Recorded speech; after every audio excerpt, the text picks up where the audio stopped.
काश एक मुलाकात से हमें स्टेटहुड मिल जाती। सिलसिला चल रहा है स्टेटहुड की मांग, स्टेटहुड की बात तो जब कभी हम मिलते हैं मैं करता हूँ। और भी चीज़ें हैं जिन पे होम मिनिस्टर साहब से बात करनी है। काश एक मुलाकात से हमें स्टेटहुड मिल जाती तो फिर हमें कब का मिल गया होता। सिलसिला चल रहा है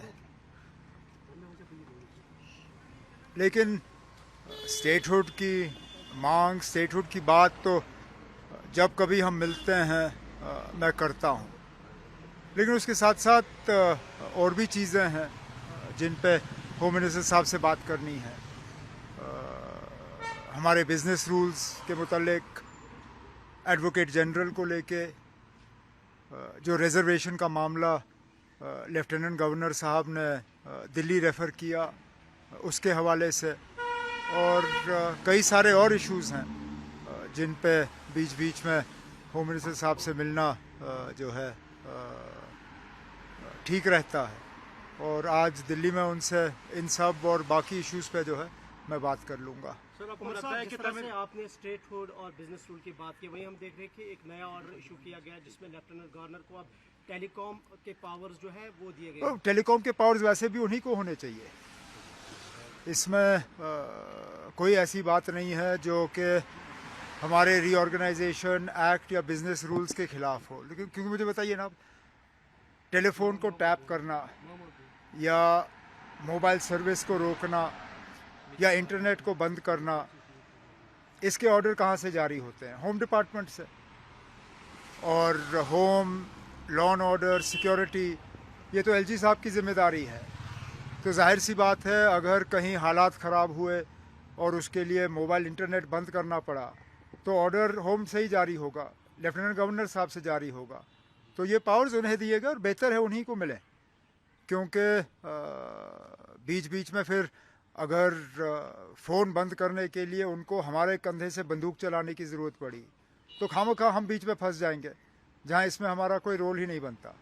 तो फ़िलहाल जब तक सिक्योरिटी और लॉ एंड ऑर्डर की ज़िम्मेदारी एलजी साहब के पास है तब तक ये पावर्स भी उन्हीं के पास होने चाहिए।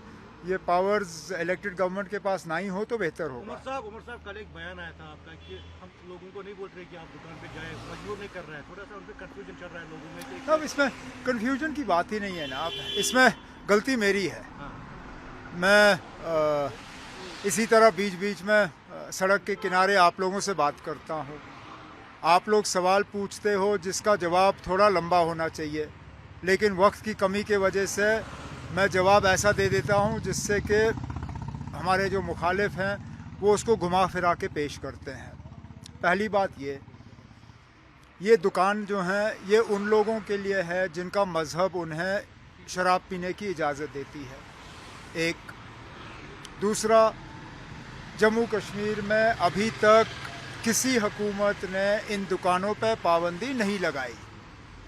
इसका मतलब ये नहीं है कि हम चाहते हैं कि और ज़्यादा ये इस्तेमाल हो, सिर्फ ये कि जिन लोगों को मज़हब का इन मतलब शराब इस्तेमाल या पीने की इजाज़त है वो करें।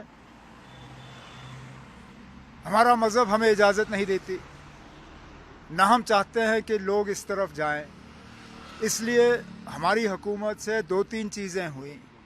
एक तो हमने कोई नया दुकान नहीं खोला, दूसरा मुकम्मल हमारी कोशिश रही कि कोई दुकान ऐसी जगह ना हो जहां हमारे नौजवान जो हैं कोई गलत रास्ता अपनाने की कोशिश करें। अब मेरे मुखालिफ जो हैं इस बयान को लेके अपनी गलतियों को छुपाने की कोशिश करते हैं। अगर मेरा ये कहना इतना ही गलत था तो जब उनकी हुकूमत थी उन्होंने क्या किया? क्योंकि ठीक जो बात मैंने गांदरबल में की वही बात असेंबली में रिकॉर्ड पे पीडीपी के उस वक्त के फाइनेंस मिनिस्टर ने की। मैं फिर इस बात को दोहराता हूँ ना, ये दुकान सब के लिए नहीं है। जम्मू कश्मीर में मुख्तलिफ सोच रखने वाले लोग रहते हैं, मुख्तलिफ मज़हब के लोग रहते हैं, यहाँ तक कि जम्मू कश्मीर से बाहर से जो लोग आते हैं, ये उनके लिए हैं, ये लोकल लोगों के लिए नहीं है। सीधी सी बात है।